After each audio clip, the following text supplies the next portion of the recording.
सरकारी ट्रिक्स या पोर्टलवर आल्यानंतर तुमच्यासमोर हे पेज ओपन होणार आहे। त्याच्यानंतर तिसऱ्या बॉक्समध्ये तुम्हाला दिसत असेल post office GDS cut off, तिथे तुम्हाला क्लिक करायचं आहे।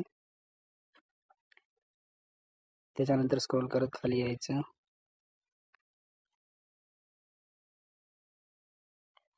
तुम्ही पाहू शकता इथे स्टेट वाईज तुम्हाला इथे कट ऑफ दिलेला आहे।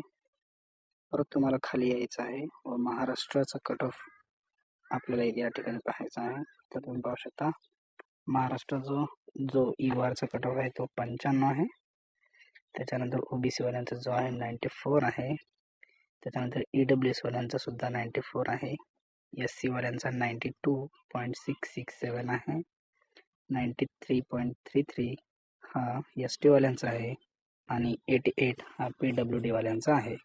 जर तुमचे मार्क्स या सेफ झोन मध्ये असतील तर तुमचं सिलेक्शन नक्की होईल। तर इन्फॉर्मेशन आवडली असेल तर चॅनलला नक्की सबस्क्राईब करा आणि लाईक करा। थँक्यू।